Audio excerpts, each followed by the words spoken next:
Pak JK Ya, kita katanya jelaskan. punya puisi. Ini saya baca puisinya. Siapa yang memohon? Puisi siapa itu? Puisi Bapak sendiri itu Ya, bikinan Bapak, saya Pak? seumur-umur, ya sendiri. Puisi itu selalu ada hubungannya dengan suatu emosional, suatu perasaan. Seumur hidup baru saya bisa bikin 3 puisi. Hanya bukan 3. Saya sendiri bukan ahlinya, tapi ternyata bisa.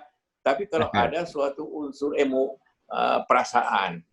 Yang pertama saya bikin puisi waktu selesai konflik Ambon. Saya bikin pesawat terbang. Wah, itu populer di Ambon.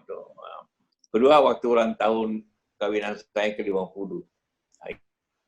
Bikin juga. Ini 3 ini. Saya bikin dengan perasaan. Oh, jadi ini puisi ketiga yang semuanya tuh intinya pakai hati lah gitu ya? Iyalah. Ini di saya ada nih Pak JK yang baca. Ada nggak di Bapak? Ada nih. Ada, Bapak yang baca atau saya yang baca? Bapak yang baca lah.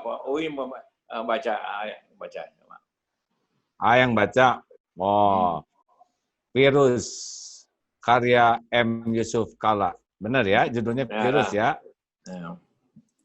Semua bermula dari Wuhan. Menyebar kemana-mana tanpa pemberitahuan. Melampaui batas negara dan jabatan. Memapar segala bangsa tanpa ampun. Di Korea menyebar dari tempat peribadatan. Melanda tempat suci Syiah di Iran. Di Italia merebak di kota mode Milan. Dan di negeri ini diawali di tempat hiburan. Betul ya Pak ya? Ini yang punya Bapak bukan? Betul. Terus? Saya lanjutkan Pak. Ya, terus. Hari-hari ini penuh dengan kekhawatiran di mana doa terbaik sudah dipanjatkan. Bekerja, belajar, ibadah sudah dirumahkan. Menunggu nasib baik penuh harapan. Ya Tuhan, berilah kepada para ahli kemampuan untuk menemukan yang dicari obat vaksin sebagaimana janjimu bahwa semua penyakit ada obatnya, agar kami dapat beribadah lagi di masjid dengan gembira. Kepada bangsa bersatu dengan penuh semangat. Semua dapat membantu sesuai kemampuan. Bagi yang sakit, ahli membantu yang sakit. Bagi yang ahli, membantu yang sakit. Bagi yang mampu, membantu yang rentan. Kepada para dokter dan perawat, terima kasih atas ketulusan. Dan atas upaya penuh resiko dan pengorbanan. Kepada para relawan, terima kasih atas pengabdian. Akhirnya kepada Allah jualah kami memohon. Masya Allah. Puitis sekali ini Pak. Ini curhat. Curhat. Daripada pidato terus, tapi pakai itu. Iya. Masya Allah. Alhamdulillah. Pak, ini usia 78. Apa cita-cita yang belum tercapai nih oleh Bapak di sisa umur ini? Cita-cita rasanya, cita-cita itu mengalir saja. Jadi prinsipnya ialah bagaimana sisa hidup kita ini bermanfaat dan beramal. Bagi saya itu saja. Nah, jadi tidak punya lagi cita-cita yang mau jadi apa tuh. Dari sisi kenegaraan, ya sudah tertinggi bagi saya, ya sudah capai. Dari usaha, ya sekarang sudah serahkan ke anak-anak, tidak lagi saya jalankan. Jadi bagi saya hidup ini harus praktikal, membantu orang kesulitan, kita mencari ide-ide yang baik untuk kebaikan untuk semuanya. Itu tidak saya seperti ini agar bisa hidup bermakna arti dan membantu sesama. Jadi lebih simpel ya Pak ya, bagaimana agar umur yang tersisa ini Ya, dengan Allah semakin dekat, kepada umat ya, semakin manfaat, begitu ya Pak ya? ya, Betul Pak? begitu. Ya, Nah, begitu saja cita-cita saya. Nah, ini jadi tidak tidak tinggi amat. tidak ribet gitu Pak. Ya, tidak. Lalu Karena kalau dari perjalanan kalau hidup tidak yang ada Bapak alami, maaf, bagaimana Pak? itu silakan. Ya, dari perjalanan hidup yang sudah sangat banyak berbagai makan garam, makan asam, makan terasi, makan pedas. Apa kesimpulan Bapak tentang arti kehidupan ini, Pak? Kan sudah lama. Ya ya saya diajarkan bapak saya, diamanahkan. Kalau kamu berbuat jadi pengusaha, jadilah pengusaha yang baik yang dapat memberikan kerja orang lain, dapat membantu ekonomi sesama, ekonomi nasional, agar kau dapat bayar zakat yang cukup, bayar pajak yang baik, dan mempekerjakan orang. Itu suatu prinsip yang saya alami. Di samping itu juga tanpa sebenarnya saya rencanakan, terus masuk pemerintahan dalam politik, karena diminta. Dan saya lalui kehidupan yang sesuai langkah-langkah, tidak ada yang saling mendahului. Waktu bisnis saya manajer dulu dari bapak saya. Bapak saya kemudian jadi angkat saja jadi direktur, masih muda, masih umur 20-an. Ya.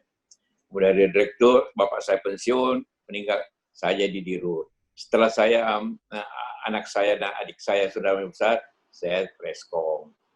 Nah, begitu juga ada bilang politik pemerintah atau pemerintahan, saya mula-mula anggota MPR. Kemudian diangkat menjadi menteri perdagangan. Dari menteri naik pangkat jadi Menko. Lebih tinggi dari menteri sedikit lah. Dari Menko menjadi Wapres. Jadi tidak ada sesuatu, selalu melalui langkah-langkah step yang baik. Karena itu saya tidak terkejut karena melalui semua tingkatan-tingkatan, ya. tahapan sekolah yang baik, ya. Setelah sekolah baik, bekerja sesuai apa yang kamu mampu.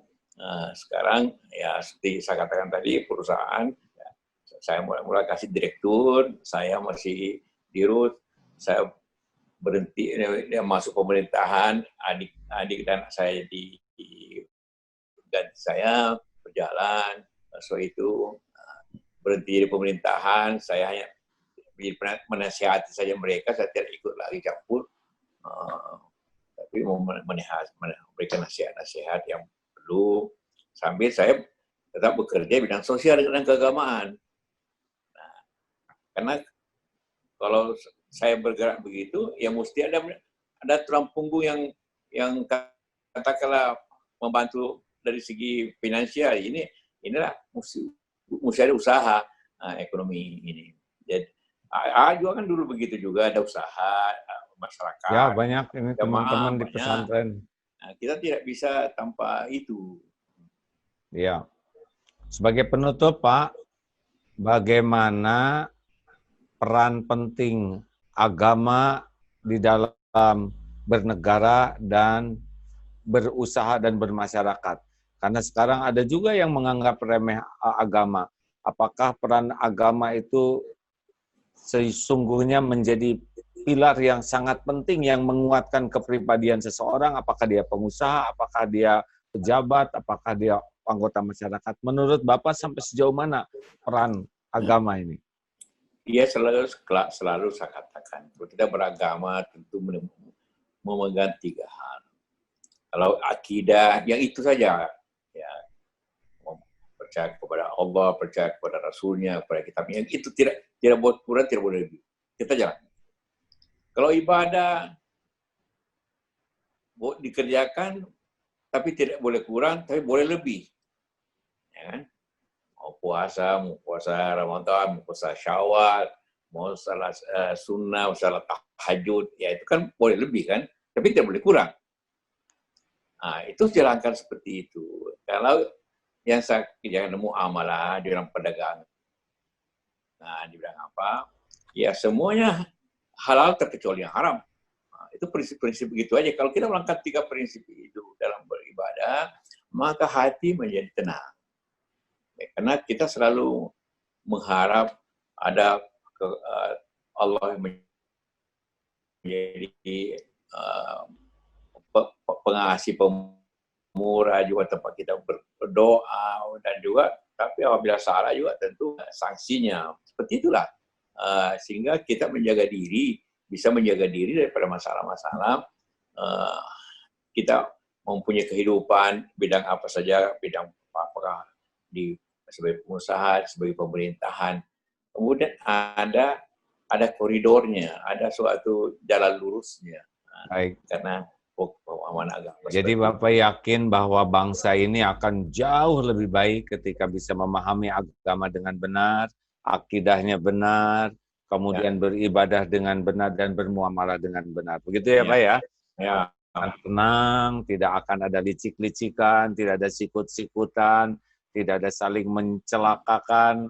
Karena kalau hati tenang, pikiran jernih, ucapan jadi baik, perilaku pun menjadi indah. Terima kasih Pak Yusuf Kalla ya. Baik. Semoga Allah memberikan usia yang panjang dan penuh berkah, diberikan lahir batin sehat walafiat, keluarga dan keturunannya soleh solehah, sakinah, dan diberikan istiqomah sampai suatu saat pulang husnul khotimah. Amin ya rabbal alamin. Terima kasih Pak Yusuf Kalla yang baik hati atas semua ilmu dan pengalamannya ya. Pemirsa yang budiman, demikianlah bincang-bincang dengan orang tua kita bersama, guru kita juga, dan juga pejuang di negeri kita. Terima kasih atas perhatian dan doanya. Kita tutup dengan doa akhir majlis. Subhanakallahumma bihamdik. Asyhadu alla ilaha illa anta astaghfiruka wa atubu ilaik. Assalamualaikum warahmatullahi wabarakatuh. Waalaikumsalam. Terima kasih Pak Yusuf. Nuhun ya, terima kasih.